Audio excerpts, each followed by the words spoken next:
Welcome to this, the 39th episode of Qatsyr-Harvest. This is the prelude to Shabat, which is the upcoming ingathering of God's people. At this point, it is just 13 months away, so you have very little time to prepare yourself should you wish to join us on the ride of a lifetime. In our last program, we had begun to consider what the prophet Hosea was inspired to say on behalf of Yahowah, speaking to Israel about these days. He began reciting these words. Hear this, those who are priests and who have become religious leaders. Pay attention and be attentive to what you are hearing, family of Israel. So as we begin, who do you suppose that God is speaking to? Wasn't that Israel? Isn't that transliterated today as Israel? Was he not speaking to the house and family of Israel? Is he not asking them to pay attention? Well, the reason this is important, of course, is that he's rebuking the religious leaders of Israel, would be rabbis today. And he is condemning their propensity to be religious and the damage that does to his people. It also undermines the notion of Christianity, which in its New Testament demonizes and dehumanizes Jews so that they can rob them of all the promises God has made to them. But that doesn't hold up when you recognize that God is, in fact, speaking to his people, trying to get their attention here in the last days so that he can resolve his relationship with them. Home of political leaders, open your ears to hear as tools to calculate and consider.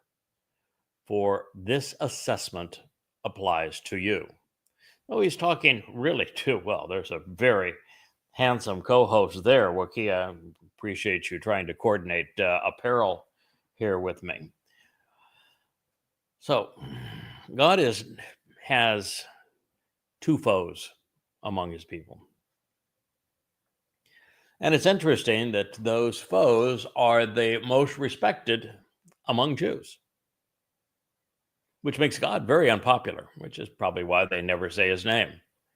He is speaking to the religious leaders and to the political leaders, and he is accusing both and providing this prophetic assessment of his evaluation of them. God is anti-religious and apolitical. Indeed, because you have become a snare, a dangerous means to control others. La mitzpah, with observances and edicts, in addition to a net, all spread out upon Tabor, a broken and confused world. Hosea, he liberates. Hosea 5:1.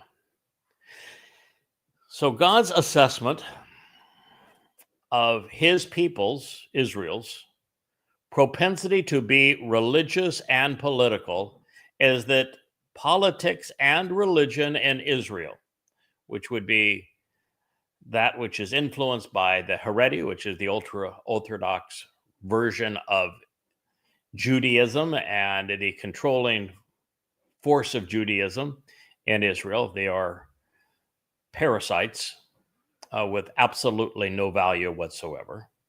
And the political and Israel that are really divided into three segments. The most shrill and the most damaging are the progressives that would literally undermine Israel and give it to the Muslims and think they're doing a wonderful thing, whose sexual preferences mean more to them than the survival of the state of Israel. who are complete and utter hypocrites and are doing everything they can to reverse the last election by claiming that they are the voices of democracy. The more popular political position in Israel are the right-wingers. And there's some interesting characters in the right wing that I think have a pretty good grasp on reality, but there's also lots of them that have chosen to ally with the ultra-religious, and in so doing are part of the problem. And then you have this middle ground of varieties of people that will form a parliamentary consensus with whomever to grasp hold of power. Israel is in serious trouble in this regard. And that's what Yahweh is speaking to. And his assessment is that religion and politics exist for a single purpose. It is not for the betterment of the people. It is to control them. And Yahweh is an advocate of free will. He is an advocate of liberation. And so when politicians and rabbis seek to control large numbers of people, and the rabbis absolutely doing this. I mean, you have rabbis now that are telling the Haredim that they cannot serve in the IDF, that they must renounce any call to service and become criminals. This is a horrible situation that Israel finds itself in. And God is not impressed. He says that your politics and your religion exist as a dangerous means to control others. And that your observances and your edicts are being spread out in a very hostile manner upon a broken and confused world. To a large extent, Jews have been their own worst enemy. I wish it weren't true, but it is. And they have brought all manner of harm upon themselves. And if you really think it through, the three religions that have been the most harmful to Jews are Christianity, Judaism, and Islam. And all three are the product of Jews. All three are the product of rabbis. Paul was trained as a rabbi, which is how he was able to craft his 14 letters against Yahweh, the Torah, the very Son of God and Messiah, Dode. Had he not been trained as a rabbi and not understanding, but at least knowing what God had said, and then with that twisted mindset that is so argumentative and hostile and rebellious, those 14 letters wouldn't exist, and the Christian New Testament wouldn't exist. There would be no myth of the counterfeit, Jesus Christ. And therefore, there would have been no dehumanizing, degrading, demonizing treatment in Europe. There would have been no Holocaust without Christianity. You wouldn't have been accused of killing the Christian God. Judaism was created second among these three religions, and it was a response to the growing popularity of the mythos that Paul had conceived in his counterfeit Messiah. And to challenge it, Rabbi Akiba, the father of rabbinic Judaism, came up with a fake Messiah of his own, Bar Kokhba. You should know that name because he's son of a star. You parade underneath that star, falsely attributing it to David. And that is what led to the diaspora and the third and final assault on Judea by the Romans. And then 500 years later, after the Babylonian Talmud had been written and Jews were making a living in Yathrib, and Muhammad moved into town when he ran out of material for his Quran and needed something to make his terrorist regime, his criminal enterprise, seem religious. He bought Talmud readings from the rabbis.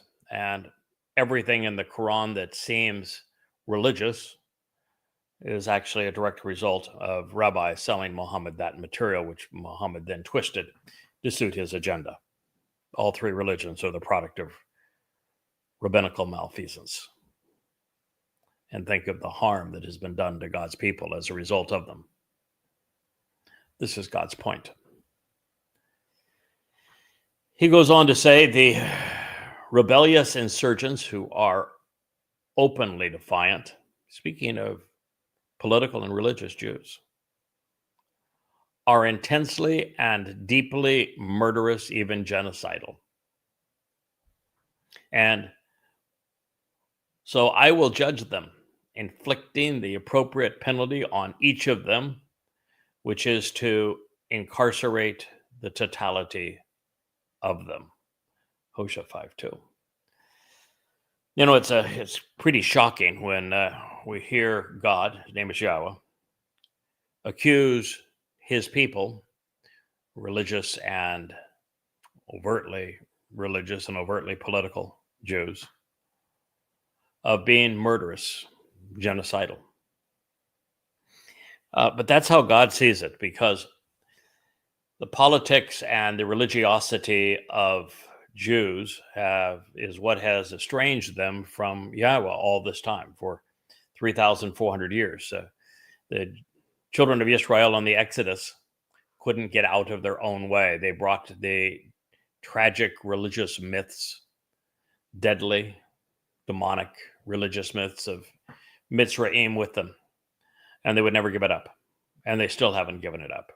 Even when Elia did such a spectacular job of condemning the religion and politics of Israel, even once God killed the prophets of Baal and Asherah, once God killed those who had manufactured the golden calf immediately at the beginning of the Exodus, even as God routinely denounced those who were religious and political, Jews have continued to be so. I mean, they claim to be Torah observant, and yet the Torah is a decidedly anti-religious book. The Torah condemns the people's propensity to be religious. The prophets condemn Israel's propensity to be religious and political. This is condemning both the politics and religion of Israel. And what God is saying is that you are so antagonistic. You're so rebellious towards me. You're teaching so many and perpetuating so many lies that are hostile to the relationship. You're genocidal. And he probably could have said suicidal, because he's not concerned that Jews are doing what Muslims are accusing them of doing, of going off and perpetrating genocide on Fakistinians. It's kind of hard to perpetrate genocide on a people group that doesn't actually exist when the term is based upon ethnicity, and the Fakistinians don't share any ethnicity. And the number of Fakistinians, of course, has grown considerably during this purported genocide, which means their claims are pretty stupid. But what God is saying is that you're effectively committing genocide on yourselves. That had you not been religious and political, had you focused on the relationship, have you not erased God's name, the Holocaust wouldn't have happened. The genocide perpetrated against Jews in the Islamic countries would not have happened. This growing tide of anti-Semitism sweeping the world right now and leading towards events worse than the Holocaust would not happen. And so he is accusing rabbis and the political leaders of Israel with being genocidal to themselves. And if you look at the response of Israel's politicians before, during, and after October 7th, you'll understand his point. Before October 7th, they said and did things that made October 7th possible. Israel has been unwilling to recognize that Islam is their enemy, and Islam has been their enemy for all 1,400 years of its existence, and yet they want to integrate Muslims into their country. That is suicidal.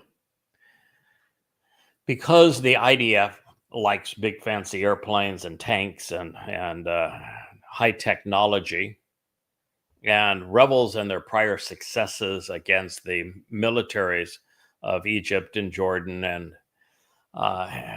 Iran and et al., Syria, that they have really no interest in trying to defend Israel from a horde of Muslims on motor scooters and on foot. And so when you had the copy of the Islamic flood of Alaska in your hands, when you had video surveillance of them conducting practice runs for it, when you had all manner of intelligence saying this is going to happen, and you have the playbook of how it's going to happen, you did nothing. In fact, you moved 2 battalions of IDF up to protect the Haredim as they were trying to antagonize Muslims for a religious add-on to something that never should have been celebrated as part of Sukkah. You invited it. And then for the 12 hours after it, you did nothing. 5 minutes after the alarms went off with the breach of that fence at 6:30 in the morning, you should have had every reservist, every active duty IDF member, every police officer, you should have had them all right there along that fence. You should have sent every tank, every Apache helicopter, every personnel carrier, all of them should have been along that fence, because, you know, the first breach was only a tiny fraction of the numbers that came through that fence over the next 8 hours. And you didn't stop them from taking any of your abductees back into the Islamic hellhole. You were a complete and utter failure of the IDF. Not only in advance of 10/7, but during 10/7. And after 10/7, what are you doing? You're buying more F-35s and F-15s. Spent what, $20, $30 billion last year buying American weapons, bombing more places in Gaza. I mean, you were in Gaza for a year. You exterminated 20,000 Islamic jihadists, and now there's more than there were there before you invaded. And now you're going back in expecting the same exact strategy to have different results. Fact is, because you don't know who your enemy is, Israel, you can't defeat them. And even now, when October 7th, Part 2 occurs, and it's 1,000 times worse, the IDF will have absolutely no ability to stop it. So God knows how vulnerable you are. He also knows that you've come to believe that Donald Trump is your guy, that he's in Israel's corner, even though his representative is owned and operated by Qatar, who is financing your demise. Even though his son-in-law is owned and operated by Saudi Arabia, and he was the author of the Abraham Accords. Even though the rhetoric out of his mouth is insane. Resorts in Gaza, emerald cities for Palestinians, and the Sinai. You have any idea how stupid that is? And what's going to happen now that he has isolated the U.S. from the world, putting the pedal on the Iranian proxy war against Russia and then refueling it again by his tariffs on the world, further weakening the U.S. position as the world's reserve currency for international trade, turning the EU against the United States as well as Asia, isolating the country, sanctioning Russia on a war that the United States started, doubling down now on those sanctions, saying that we're going to have huge, crippling sanctions on any business or any country that does business of any kind with Russia. That's the victim of this war. The United States started it and armed it, and funded it, championing it. It's really a bad situation. And what's going to happen is that the dollar is going to weaken and weaken against the other currencies. And finally, the only way to create the illusion of solvency with the U.S. debt at over $40 trillion and larger than any other in the world, unserviceable outside of the illusion of quantitative easing, which is the destruction of the value of the dollar by way of the Federal Reserve, or the not Federal Reserve, but the reserve currency status on the fiat currency, that going to collapse. The U.S. economy is going to collapse. And the only way to postpone America's bankruptcy will be to maintain the petrodollar arrangement with Saudi Arabia. And Saudi Arabia is going to ask for something near and dear to Israel. He's going to ask for Israel served up on an economic platter, with Donald Trump being the next Neville Chamberlain, who's going to give the heart of Israel to Saudi Arabia, as well as control over the Temple Mount, as part of the two-state solution, such that Islamic jihadists won't just be surrounding Israel. They'll be armed to the teeth inside of Israel. That is your future. God has seen it. He's known what you've done to yourself. And so he has said you are rebellious. You are defiant. You're intensely and deeply murderous, suicidal.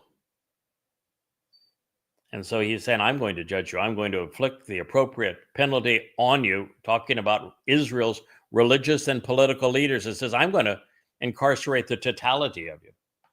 And that's really bad. You got these old, ugly, disgusting rabbis claiming that they speak for God and that their Torah studies, which are nothing but Talmud studies, are saving Israel when God is saying, I think they're murderous and genocidal, and I'm going to incarcerate them, which means they're going to Sheol.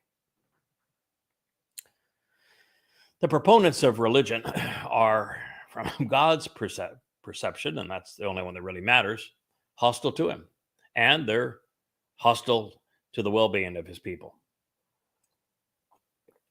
They are deliberately pulling the unsuspecting away from the proper path, and they are suicidal, and they are a problem that God's going to deal with.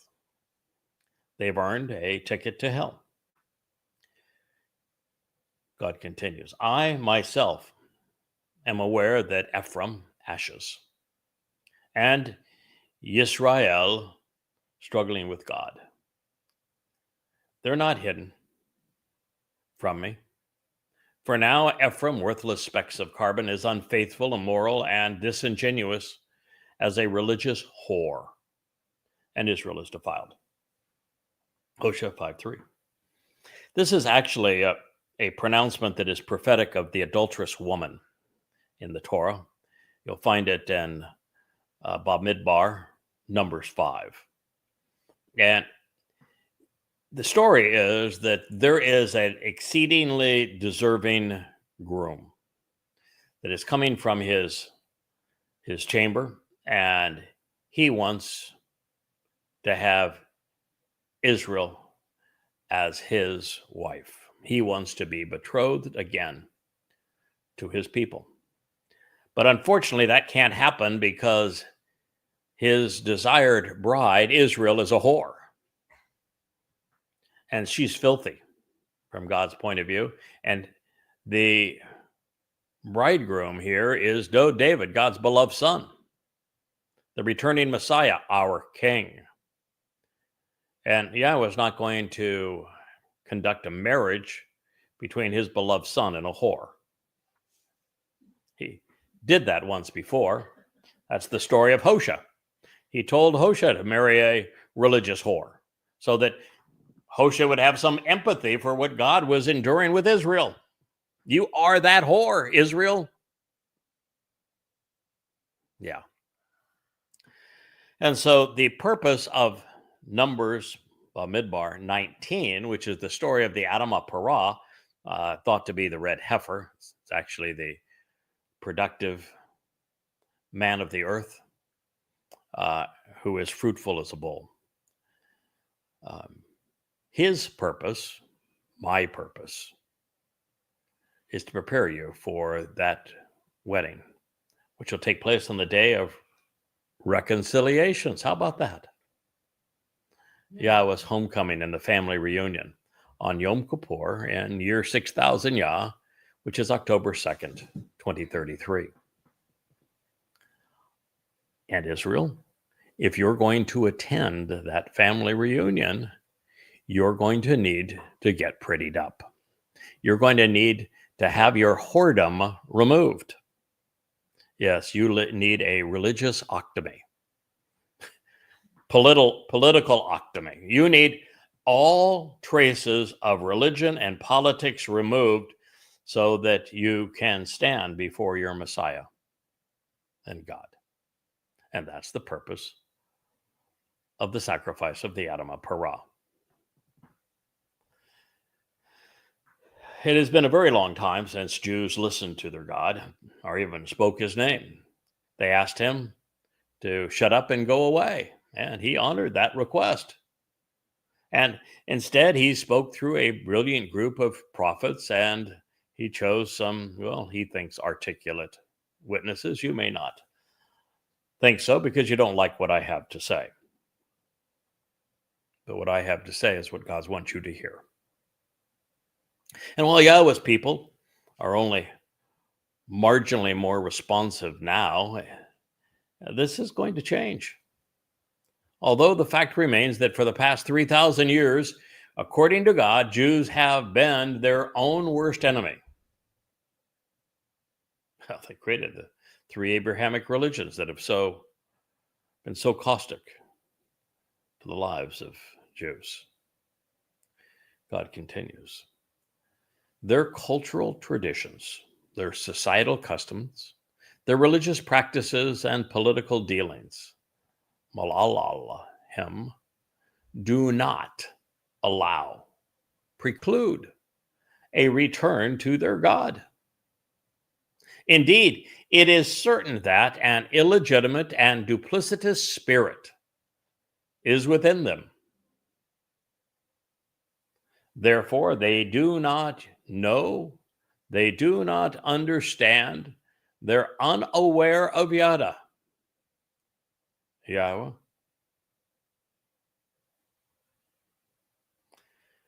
Hosea, he delivers 5:4. God is saying that he is disgusted by Israel's and Jewish cultural traditions, social customs, religious practices, and political dealings. And that these things preclude a relationship with God. It's true that the first condition of the covenant is to distance oneself from religion and politics, to walk away from Babel, to separate oneself from her father's house, from the culture and the society of man's corruptions. Babel, of course, is the intermixing and commingling of that which is true and false, particularly in religion and politics. And that's really what Judaism is and what politics are. You take platitudes here and there and snippets of that which is true, and then you mix it all together with a bunch of lies, and all you end up doing is making the religion and political lies seem more credible when they're nothing but counterfeits. So God says that there is therefore an illegitimate and duplicitous spirit, a disloyal and immoral, unreliable and whorish religious spirit akin to a prostitute within them. He views rabbis as prostitutes because they sell themselves for the pretense of affection and love. Therefore, they do not Yada Yahowah. These books behind me are all under the brand Yada Yahowah. This is something that God wants his people to know. Excuse my reach Wookiee. Yada Yahowah. That's what he just said. Therefore, they do not Yada Yahowah. That is only solved if you Yada Yahowah. Go to Yada or YADAYahowah.com and you'll see 35 books on that shelf, all free. If you want to participate in the Shabuah harvest, if you want to be betrothed to the Messiah and King upon his return, if you want to survive the time of Yaakov's troubles, if you would actually like to Yada Yahowah, know Yahweh, I would encourage you to read all of them. Oh, this, of course, remains true for the overwhelming majority of Israelites and Yehudim. And so, with only 2 years remaining before the Shabuah harvest, I should correct myself there, it's only 13 months now remaining to the Shabuah harvest. It's going to take place 7 years prior to Dod's return with Yahweh, which occurs in year 6,000 Yah, which is 2033, exactly 40 Yobel from year 4,000 Yah, and 33 CE, when Dod was last here, fulfilling Pesach, Matzah, and Bokorim. And you subtract, well, how many years? What's the name of the feast? It is Shabuah, 7 sevens. Subtract 7 years from 2033, and you are in 2026. And the time of Yaakov's troubles, according to Dod, will last 7 years. Therefore, 7 years before the return in 2033, year 6,000 Yah, on Shabuah would be the Shabbat of May 22nd, 2026. At this point, Miss Whoop will be there. Wookiee, I'm hoping that you're there. We're going to celebrate Passover with the best of them here in less than 2 weeks. And we're inviting you to attend. If you want to read the invitation, you'll find it at yadayah.com. Open the books. Read them. In fact, this entire series is based upon this particular volume of Yada Yahowah called Qatsyr-Harvest.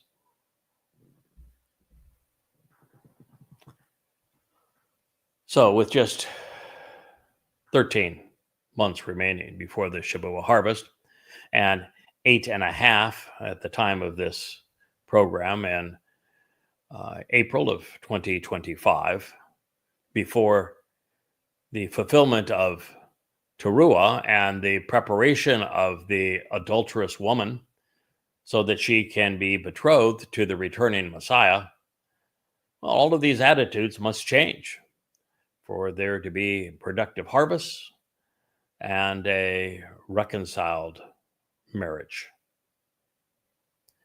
It is important to note that the prophecy pertaining to this day and mankind's issues during it was punctuated with a negation of the title under which, as I have pointed out, this book that I'm basing this program on and every other book that I've written is heralded, Yada Yahowah.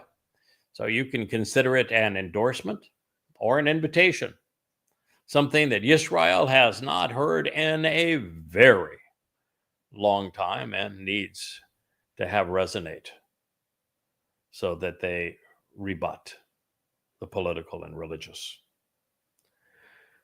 Moreover, the pride and arrogance of Yisrael testifies against his presence.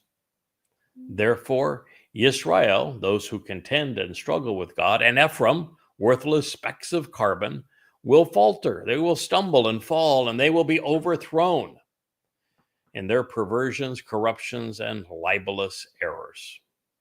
Yehudah, the beloved of Yah, will also waver and succumb along with them. The time of Yaakov's troubles is going to be a horrible period for Israel, not because Yahweh makes it so, but because Yisrael makes it so. Your continued arrogance against God. You're a people who will not even say his name. You erased his name from his own testimony. You are prideful. You are arrogant. You are constantly agitating God. And therefore, God says, you are testimony against yourselves. Therefore, Israel, your perversions, your corruptions, and your errors are working against you. And you're going to stumble and fall yet again. So as bad as things appear now in the wake of worldwide protests against Israel following the Islamic assault against the nation on October 7th, 2023, they're going to get decidedly worse and really in an unimaginably horrible way. Yahweh told us so thousands of years ago, and that he revealed that it was going to happen because he has seen our future and he wants his children prepared. And if they are prepared, they're going to speak out against Muslims and progressives who are bringing this wrath upon them. And while the tiny nation will not be completely destroyed, there will be a surviving remnant. Therefore, the people will not be exterminated as the Mujahideen seek. But the death cult of Islam is going to come surprisingly close. Within their flocks and among their herds, they will travel about to search for a way to hold Yahweh responsible and to conspire against Yahweh, but they will not achieve what they seek. He has withdrawn from them. Wow. It is true that rabbis are particularly pleased with themselves for writing God out of their Talmud and their religious texts, their lives, their religion, because that way the highest calling, the most authorized voices are that of rabbis. And they blame, of course, Yahweh for it because, they don't like him very much. And they won't even say his name.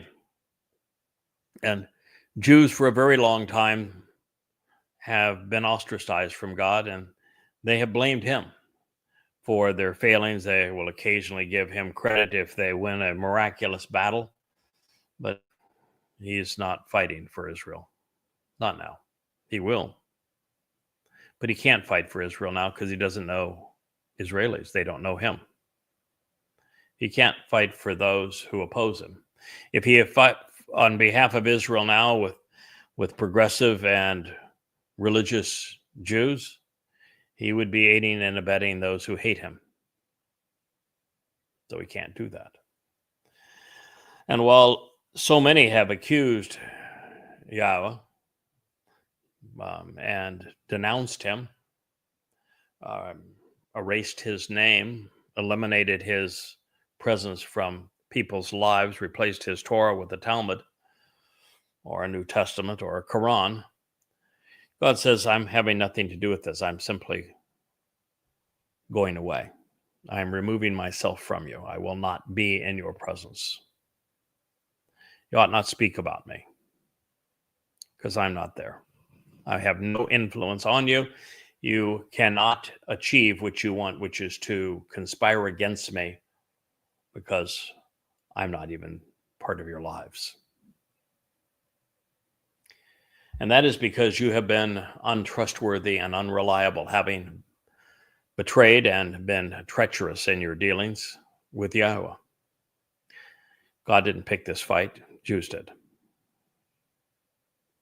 And they picked this fight by creating the religions of Christianity, Judaism, and Islam, and are not only responsible for socialism and communism, and therefore progressive, woke, cancel culture politics, they are participants in this to a much greater extent than their overall percentage of the population. And God says, you've been untrustworthy with Yahowah. That's why I'm here. It's why I'm telling you these stories. It's why I wrote these books and why you didn't write these books and why there isn't a Yehudim reintroducing Yehudim to Yahowah. Nope, I love. For now, they have fathered and brought forth offspring who are illegitimate and estranged children. Therefore, the crescent moon will devour them along with their land.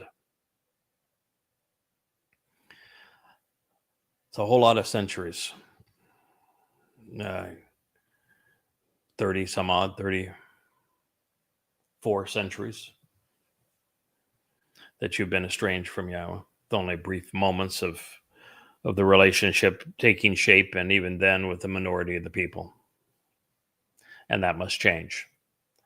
And the final catalyst for that change will be the threat to the very survival of Israel.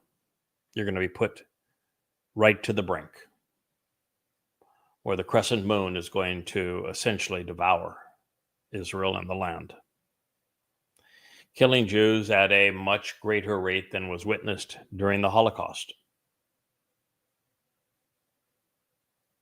And doing so this time in Israel. That is the prophecy of Hosea 5:7. And I'm going to be there to witness this, along with Elia. I will be doing everything, we will be doing everything we can do to get your attention, because you don't have to be part of the carnage. You can be set apart and protected from it. You can be part of that final remnant. You can be part of those who enjoy the ingatherings of Shabu and Towrah. Or you can wait to the very end and be among those who are reunited with Dod and Yahowah upon their return. But understand, should they not return as promised on October 2nd, 6:22 p.m. as the sun sets in Jerusalem, on October 2nd, 2033, Muslims would completely devour Jews and the land of Israel. There would be nothing left. And if Elia and I did not arrive to call out a remnant to save the willing, God wouldn't return, because there would be no family reunion without a family. Israelites have flocked together more than any other race or cultural group, even when exiled from their homeland, having migrated throughout the Middle East, Europe, and the New World, encountering anti-Semitism wherever they have gone. Rabbis have sought to hold God accountable for the poor reception and subsequent torment. Of course, their poor reception and subsequent torment were largely because of Christianity, and then later because of Islam. Both religions are overtly anti-Semitic. Christian New Testament literally demonizes and dehumanizes Jews, blaming Jews for crucifying the wannabe Christian God. And they do it, of course, because they want to steal the promises that are made by God to Israel and to Jews, and they can't do that without causing their God to hate Jews to the extent he's willing to welch on a promise. And of course, Islam is the most anti-Semitic religion ever conceived, and also the deadliest.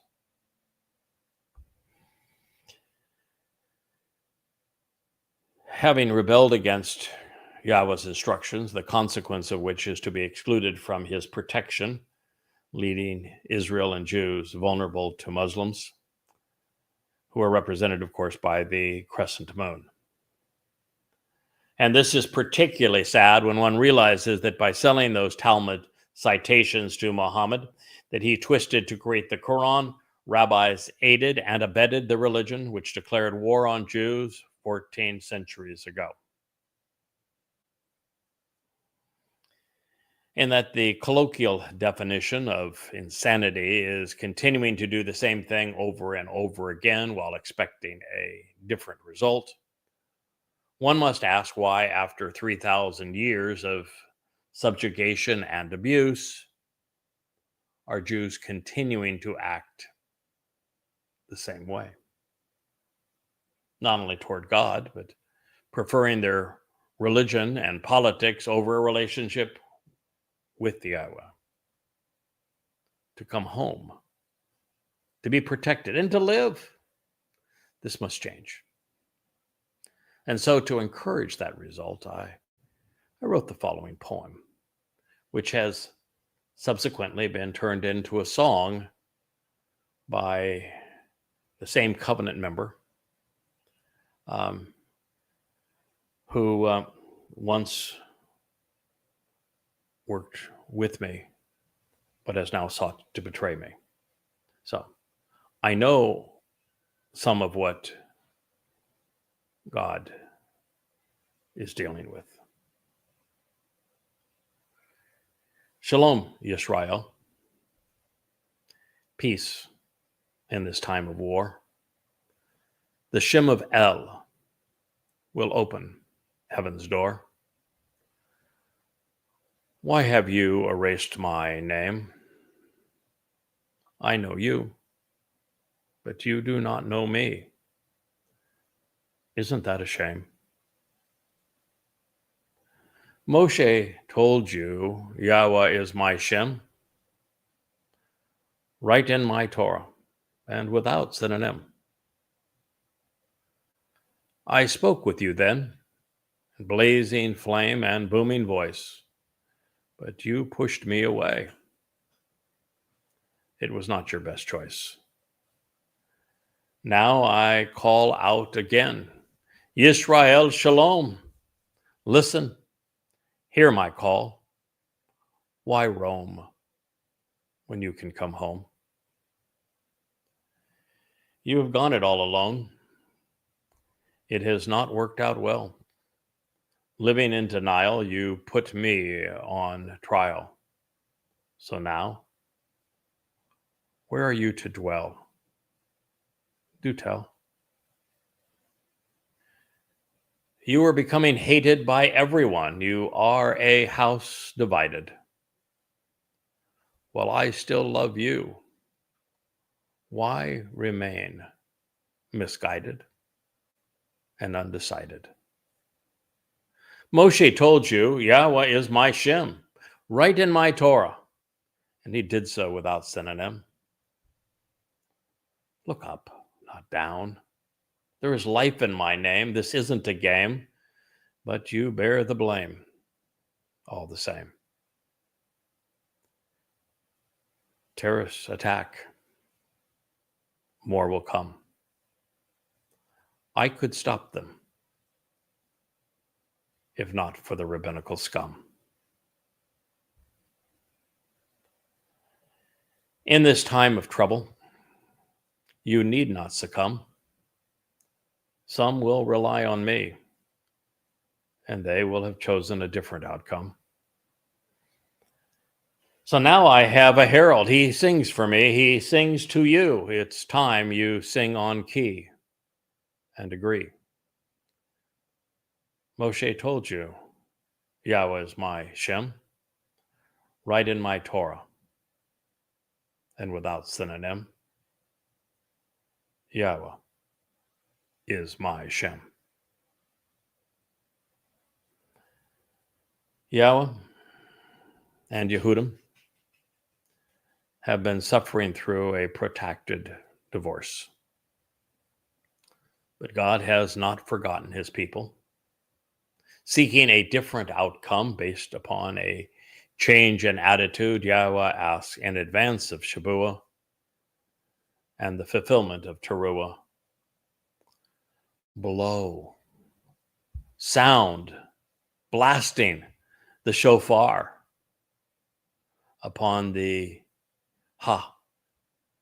Gebarah, the hill, with the clarion, and Ramah, the heights. Signal an alarm and shout for joy at Beth Awan, the home of trouble. It is the end for you as the other Benjamite. Hosea, he saves. Hosea 5:8. The purpose of the shofar is twofold. It is to sound an alarm that something very dangerous is headed your way, and to call the people to a meeting where something important will be announced for their benefit. The shofar is synonymous with two of Yahweh's Moed Mikre, Shabuah and Towrah. On Shabuah, we sound the shofar because this is the warning. This is the time of Yaakov's troubles. It begins on Shabuah and lasts 7 years. Muslims are coming to kill you. Progressives have their backs. Your politicians and your religious are making the situation worse, not better. The next attack's going to be 1,000 times worse than 10/7. That is the warning. The world has turned against you.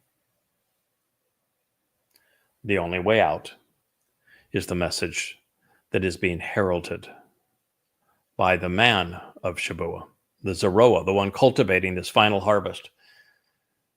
The king's Bashar, his herald, the very coal voice of Yahweh. The man from Edom who will save many. Stop erasing Yahweh's name. Accept it, know it, proclaim it. Stop parading under that star and embrace Yahweh's menorah. That is his symbol. It should be your symbol. It is my symbol. And oh, by the way, it has 7 lights, not 9. And those lights represent the fulfillment of Pesach, Matzah, and Bakurim by the chosen one, Hamashiach, the Melech of Yisrael, the very Son of God, to David. As his herald and as the Adamah Parah, as the man from Edom, I am not only that candle in the middle, but it is also the symbol of Shabuah, the next harvest. And I'm inviting you to join me. The last 3 candles on that menorah represent the 3 Moed Mikre that will be fulfilled in year 6000 Yah 2033, beginning with Towrah, the day of the herald, against the backdrop of a solar eclipse, September 23rd and 24th in 2033, followed 10 days later by Yom Kippurim and the betrothal of Yisrael to Daud, the Messiah and King, when he returns with your God, Yahweh, the God of Abraham, Yishak, and Jacob, the one for whom I speak on your behalf. And then 5 days later, the entire earth will be transformed into conditions experienced in the Garden of Eden, as all traces of religion and politics are expunged from this planet. And it is restored. And we can celebrate Sukkah together forevermore. That is what that shofar is sounding on Shabuah. It will sound again on Towrah, because Towrah is going to be the greatest show on earth. Yes, indeed.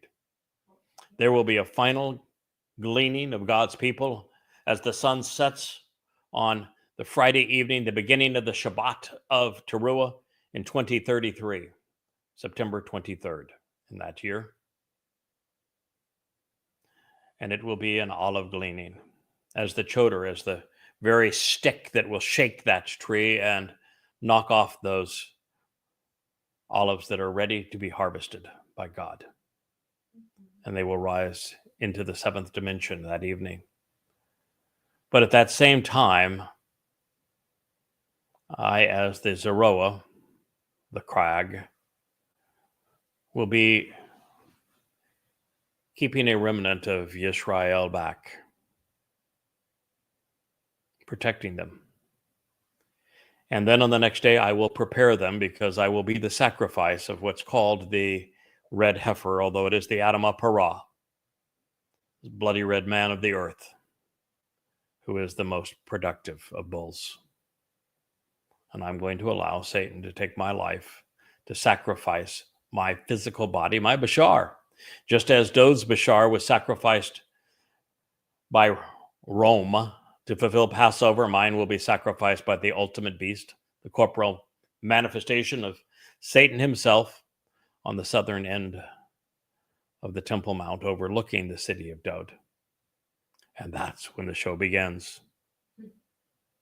Because Eliah is going to be the master of ceremony. He's going to reprise what he did 40 Yobel previous. 20 Yobel previous. 40 Yobel previous. I had that correct. 40 Yobel, 2,000 years. 40 Yobel. 888 years previous to this, when he orchestrated the sacrifice of another bull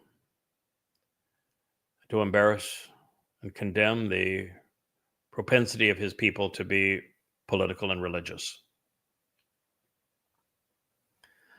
But that's just the beginning of it, because Yahweh is going to release a torrent of water from underneath my dead body sacrificed for Israel,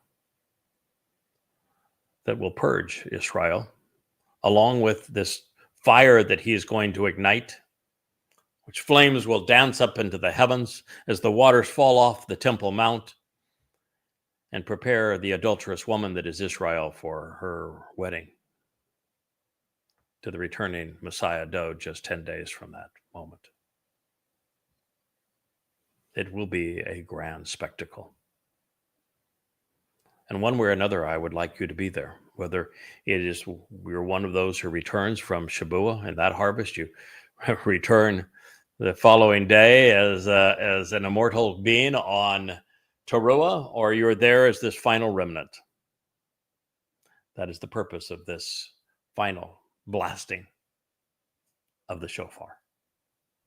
Blow the shofar, this ram's horn,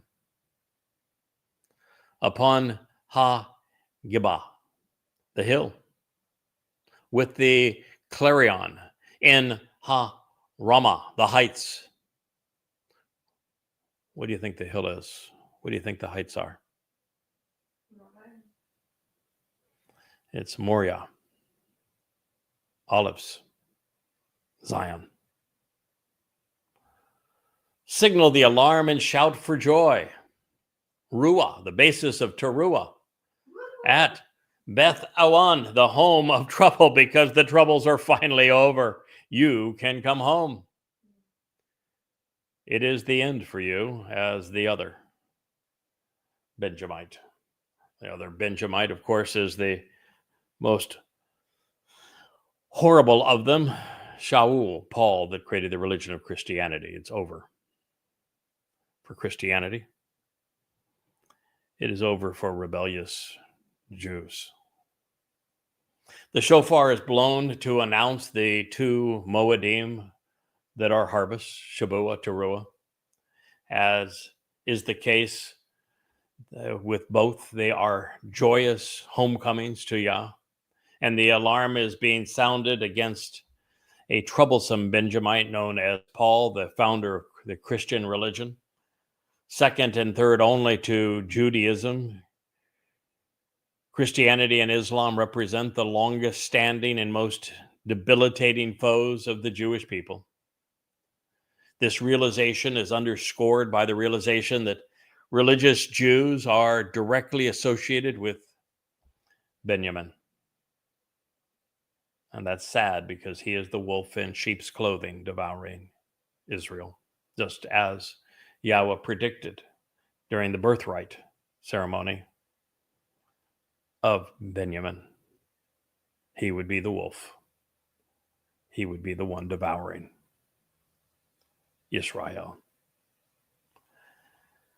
And while the identity of these adversaries is relevant, are you aware that the one Yahweh is asking to sound the shofar is the same individual he tasked with writing volumes of Babel, goddamn religion, and Twistianity to expose the hostile and false nature of the religions of Judaism, Islam, and Christianity, while at the same time encouraging his people to participate in the Shabuah and Towrah ingatherings and to be present for the Kippurim homecoming throughout the entirety of the Yada Yahowah series, and now as part of this Yahowah blog? Well, as affirmation, consider this next prophetic declaration. Ephraim, worthless specks of carbon, will be horrified and desolated, which will occur in the day of rebuke and impeachment, along with the various tribes of Israel, those who contend and struggle with God. At that time, I will reliably make Yada known. Yada Aman.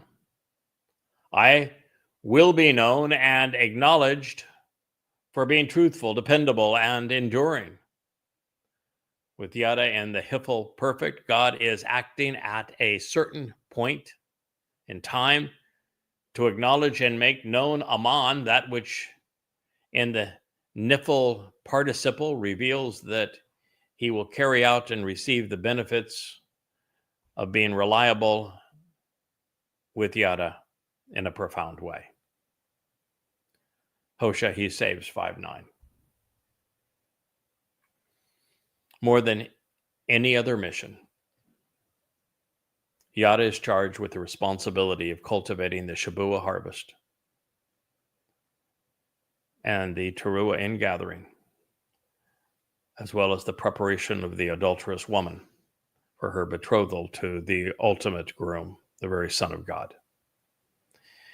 It is from this planet-wide outbreak of religious and political deception, all emanating with rabbis, and the impending violence that will come, that I'm here to prepare the covenant's children for 7 sevens, for the day of the herald, for Yahweh's homecoming and family reunion, and for our return to Eden on Sukkah. The shofar, ram's horn, provides an elegant and boisterous, piercing resonance when blown correctly. It is the trumpet Yahweh selected to herald his announcements of Shabuah and Towrah for these harvests. They represent the last call, God's final invitations to come home. His people will either tune in to his summons and respond to the warnings and provisions he is providing, and we are articulating, or life will be over for them. Yehudim, who have turned a deaf ear to the final blast of the shofar on Shabuah and Towrah, will likely remain estranged come Yom Kippurim. They will miss Sukkah, the return to the garden, and the time to camp out with our Father. Now, this realization is not only important to you, Yisrael, but to me as well.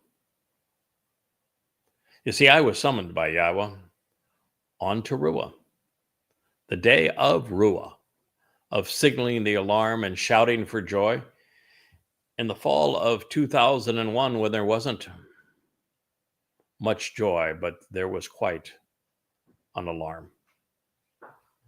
With other troubadours joining the chorus, we have Ben Taka trumpeting Yahweh's message as Ruah, as loudly and as openly as possible ever since. Throughout this prequel to Yahweh's return with Dode, we will address all those willing to listen,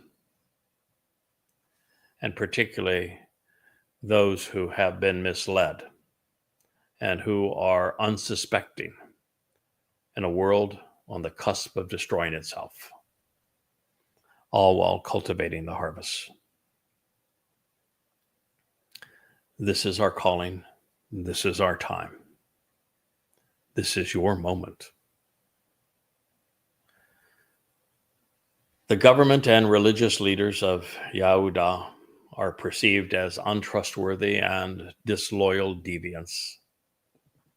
I will pour out a boundless amount of my righteous indignation and intense displeasure with an outburst of my disappointment upon them as if they were fluid.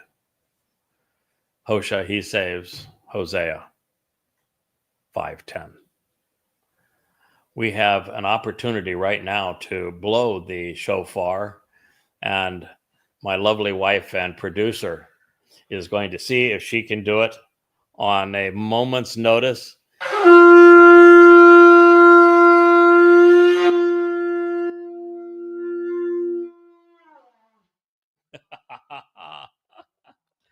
Wow. That got a pause up from Wookie, thumbs up from the host of your program.